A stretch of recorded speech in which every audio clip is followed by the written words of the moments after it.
Allez, on est parti pour une troisième vidéo. Donc c'est la storytelling numéro 3 qui va porter sur la première fille que j'ai vraiment aimée en fait. Donc c'était mon premier amour en vrai. Donc, euh, donc on commence en fait. Donc en fait cette fille je la connaissais donc du collège et il faut savoir que c'était une des meilleures amies à ma cousine. Et moi je l'aimais bien, au début je lui parlais un peu mais sans plus quoi. Et on a fait un jour de l'an ensemble. Et là j'ai appris un peu mieux à la connaître et tout. Je me disais elle m'intéresse un petit peu et tout, tu vois. Donc du coup petit à petit je me suis mis à lui parler. Et tu sais moi j'étais timide. Du coup il n'y avait pas 36 000 solutions. C'est soit j'allais sur Skyblog, je prenais le MSN de la fille et c'est comme ça à notre époque, hein. C'était pas Facebook nous. Donc soit j'allais sur le Skyblog, je prenais le, le MSN de la fille, après je la tchatchais comme ça. Et soit je faisais pas, hein. C'était impossible. Impossible. Quand j'allais dans la cour, moi je disais à peine bonjour à la fille en question. Moi je parlais sur MSN. Et, euh, et donc cette meuf, donc on parlait beaucoup sur MSN, franchement on parlait beaucoup. Et en plus de ça, donc comme elle était copine avec ma cousine, j'arrivais des fois à la voir en dehors, mais c'était rare, mais quand je la voyais c'était un truc de ouf. Et, euh, et donc, euh, Donc moi, elle commençait à m'intéresser et tout. Donc plus on parlait, plus moi je me disais, ben il y aura peut-être moyen quoi, que quelque chose arrive et tout. Mais moi c'était impossible d'aller lui dire, ben vas-y, je t'emmène boire un verre ou quoi. Impossible. Moi j'attendais de voir vraiment comment ça se passait et voilà, j'étais vraiment attentiste. J'attendais vraiment que quelque chose se déclenche et tout. Du coup, on se parlait, mais en fait que par MSN. Par contre, on se parlait vraiment, vraiment, vraiment tard. Parfois, c'était minuit, 1 heure. Le week-end, j'en parle même pas, c'était encore pire. On parlait vraiment beaucoup, beaucoup, beaucoup. Donc moi, je parlais à pas mal de filles, mais elle, c'était vraiment c'était ma proie, quoi. C'était vraiment elle que je voulais, quoi. Donc voilà, ça continue, on continue de parler, on continue à se connaître et tout, on continue à bien se connaître. Et un jour, elle me dit comme ça, dans la conversation, un soir, elle me dit, tu vois, il était vraiment tard, il était vers les minuit et tout, on était le week-end. Elle me dit, et toi, tes amours? Tu sais, c'était les questions que tu avais au collège, ça. Du coup, moi, j'avais 13 14 ans, je lui dis, bah écoute, rien, rien. Enfin, moi, j'étais évasif, tu vois, sur le sujet, parce que, voilà, c'était elle qui m'intéressait. Du coup, et je lui dis, et toi? Elle me dit, bah, rien de spécial et tout. Alors, je me souviens plus exactement ce qu'elle me disait, hein, mais je brode un peu pour vous dire un peu le contenu de sa réponse. C'est pour imager. Mais du coup, après, elle me dit, ben toi, dis-moi qui c'est alors. Qui c'est que t'es sûr qui et tout. Je lui dis, bah tu dois bien le savoir. Et après, elle continue à me cuisiner, tu vois. Elle arrête pas de me cuisiner, de me cuisiner, de me cuisiner. Elle me dit, euh, elle me dit, alors c'est qui et tout, dis-moi, allez, je te jure, je le dirai pas et tout, dis-moi. Ça, je m'en souviens, elle a exactement dit ça, exactement. Et je lui dis, non, non, mais de toute façon, tu dois le savoir. Et du coup, donc, elle me cuisine, elle me cuisine. À un moment, je lâche. Je lui dis, ben, c'est toi. C'est toi qui m'intéresse. Et en fait, c'était pas réciproque. Donc là, tu vois, quand t'es comme ça, là, sur MSN, t'entends les... Tu sais, ça te répond et tout. Moi, j'attendais ça, mon cœur, il battait et tout. J'étais stressé, quoi, tu vois. J'étais impatient, tu vois. Et du coup, c'était pas réciproque. Là, mon cœur, il explose, là. Bam! Je me prends des claques, mon cœur il explose, je monte dans ma chambre, je quitte l'ordi, je sais même plus si je l'éteins. Et voilà, moi je me mets à pleurer, quoi. Tu sais, j'avais 13 ans, hein. 13-14, je sais plus. Et j'étais bouleversé, tu sais, je l'aimais tellement cette fille, je la trouvais trop belle, enfin je l'aimais trop, c'était un truc de ouf. C'était un truc de ouf. Et, euh, et du coup, à un moment, et, euh, et ouais, c'était marrant en fait. C'était marrant parce que cette meuf, il y avait la mode. Vous vous souvenez, la mode slim et tout là. Moi, à la base, j'étais un skater en fait. Mais je traînais avec de tout en fait. Je traînais avec ce qu'on va dire des racailles, avec. Tu vois, on était une bande de potes avant tout, du style vestimentaire et tout. Mais elle commençait à mettre des slims, du coup, j'avais acheté des slims.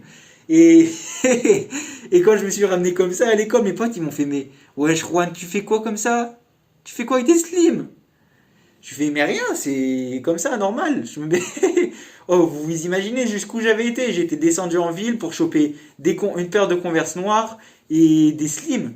J'en avais acheté deux, trois, je crois. Je crois que j'en avais acheté deux. Truc de ouf, hein. Du coup, euh, bref. On continue de se parler quand même si c'était pas réciproque. Donc, bien sûr, quand moi je commence à pleurer et tout, elle commence à me consoler par message, par SMS, même s'il fallait compter, tu sais, nous à notre époque, il fallait compter les mots pour éviter de trop payer, mais elle continue de m'envoyer des messages. Mais après, bon, voilà, ça se tasse. C'est une histoire qui se tasse. On se voit, on se parle, on se dit bonjour, voilà, ça reste comme ça, tu vois. Et après, moi, je pars au collège, au lycée, et elle reste au collège parce qu'elle redouble. Ou elle avait redoublé avant, je sais plus. Mais du coup, moi, je pars en seconde. Donc voilà, je fais ma seconde normale. Mais par contre, il y a le jour de l'an qui arrive. Donc en fait, le jour de l'an, comme enfin non, je vous avais pas expliqué, mais en gros, le jour de l'an, moi, je le fais avec mes cousins, mes cousines et des amis à nous, en fait. Du coup, ses parents, enfin les parents de mes cousins et cousines, ils vont chez mes parents, réveillonner, et nous, on va chez mon cousin et ma cousine, et le soir, tout le monde rentre chez soi. On mange des pizzas, on fait notre soirée chez nous, tranquille, entre jeunes, tu vois. Et le soir, bah voilà, on rentre chacun chez soi dormir. Du coup, ben là c'est rebelote, c'est la deuxième édition on va dire. Donc il y avait la première édition où je l'avais connue vraiment à cette soirée, et là c'est la deuxième édition. Donc moi j'étais en seconde, je la voyais plus trop, mais par contre je l'ai vue à cette soirée du jour de l'an. Et là, voilà, donc je savais qu'elle n'était pas intéressée, hein. Donc elle était plus, enfin elle avait jamais été sur moi, mais moi je la calculais plus trop, tu vois, je l'aimais trop, tu vois, au fond de moi, j'avais vraiment envie, mais voilà.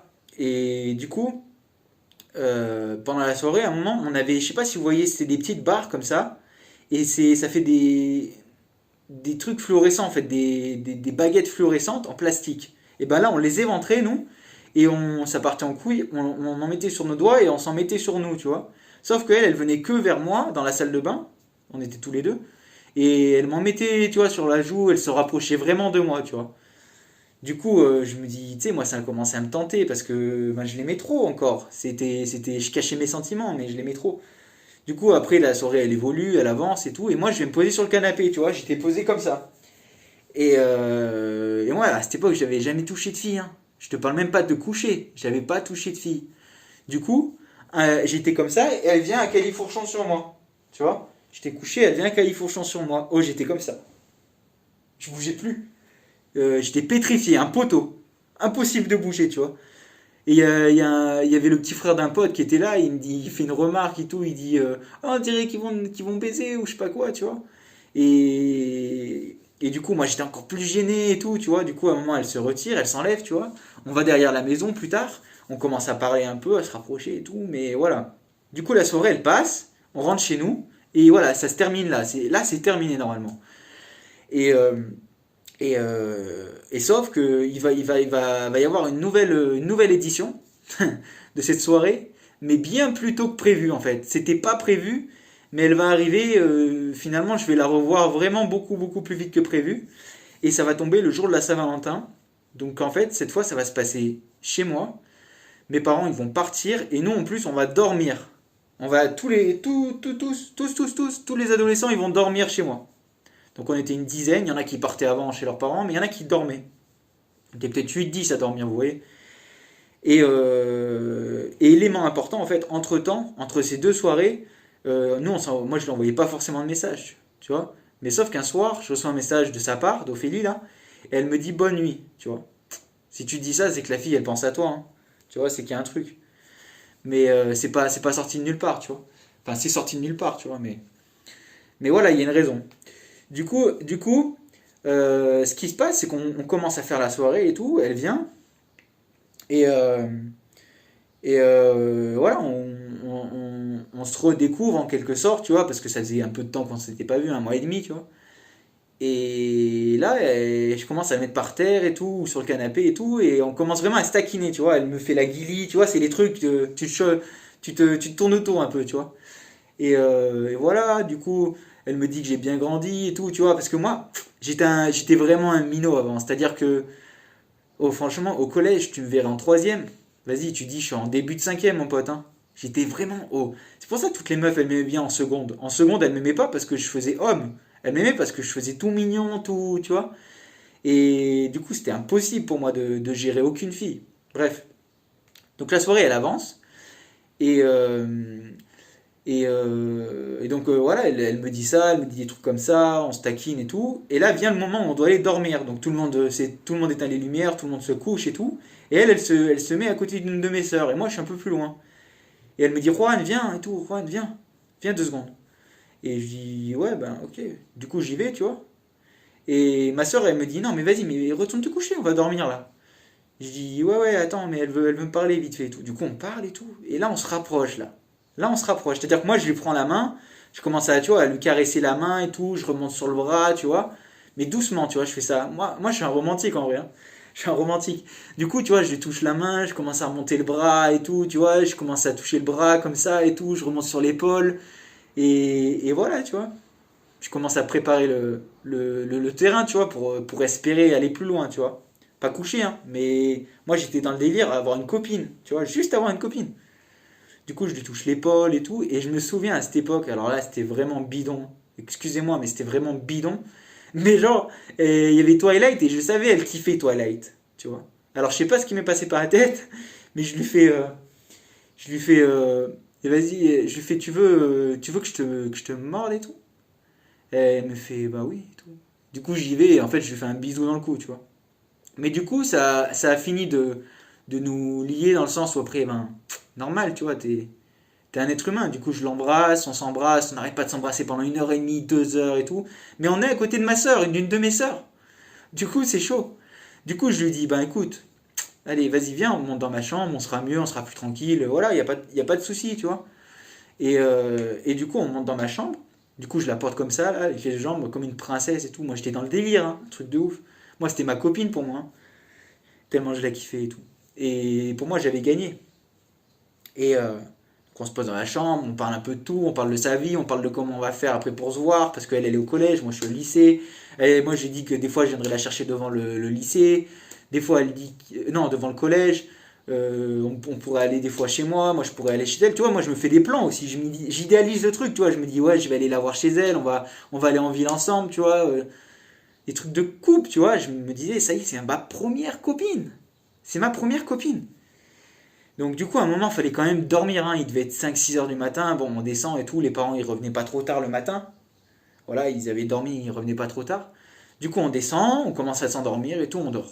Voilà, on s'endort, moi je m'endors, je suis en couple, hein. Donc je suis aux anges mon pote, moi je suis trop bien là. Du coup je me réveille le matin et elle a le dos tourné, tu vois, comme ça. Mais normal, tu vois, elle dort le dos tourné, tu vois. Et, et, euh, et du coup, pour la réveiller, je lui tape un peu sur l'épaule, tu vois, je lui fais Ophélie, tu vois, je lui fais Ophélie, faut se lever et tout. Tu vois, je lui fais un petit bisou dans le cou, je sais plus ce que je fais. Et, euh, et elle bouge plus. Plus de signe de vie, plus rien. Mais vraiment, elle bouge plus. Tu vois, à un moment, je prends ça et tu vois, je la bouge comme ça, tu vois. Je lui dis Ophélie, Ophélie et tout. Ophélie, tu vois. Vas-y, elle bouge pas et tout. Je fais, ouah, c'est quoi ce berdier? À un moment, elle se met à bouger, tu vois. Et là, je compris que ça allait mal, tu vois. Du coup, elle me fait comprendre que c'est fini, qu'il n'y a plus rien en fait. Que voilà, c'était. En gros, que mon rêve, c'était juste une nuit, j'ai vraiment rêvé, tu vois. C'était vraiment un rêve. Et que le matin, là, il fallait se réveiller, mon pote. Là, c'était terminé l'histoire. Là, ça m'a mis une claque encore une fois. Mon cœur, il a gonflé, il a explosé. Vas-y, je suis parti direct dans ma chambre. Je suis parti direct dans ma chambre, j'ai pleuré. Mes parents, ils allaient arriver. Ils sont arrivés. Elle est remontée, elle est venue me consoler et tout. Enfin, bref, voilà. Moi, j'avais vraiment de la peine. C'est-à-dire que c'était une fille que j'aimais. J'aimais vraiment. Je l'aimais profondément et tout. Et je comprenais pas. Je comprenais pas pourquoi elle me faisait ça 1 an avant. Là, elle me refaisait le délire. Je comprenais pas c'était quoi son délire. Tu vois, je comprenais pas pourquoi elle faisait ça. Qu'est-ce qui lui arrivait, tu vois. Donc du coup, moi, je ressentais de la peine parce que, vas-y, je m'étais fait trop de plans sur la comète, je voyais trop de trucs, je la trouvais trop belle. Déjà, franchement, franchement, elle était belle. Mais je la trouvais trop belle et tout. Et voilà, tu vois, c'était dur, tu vois. J'avais vraiment une vision tendre de l'amour pendant la nuit.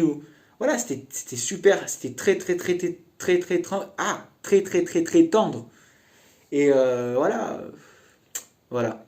Donc là, c'était mon premier amour. Et voilà, je vous raconterai 2 anecdotes plus tard. Mais là, c'était pour vous poser un peu les bases de ma vie sentimentale pour que vous compreniez après ce qui va suivre. Parce qu'après, on va faire des liens et vous allez mieux comprendre le délire. Et je vous dis à bientôt. Je vous remercie de m'avoir écouté et j'espère que vous, ça va, qu'il n'y a pas de problème chez vous. Et voilà, à la prochaine. Bye.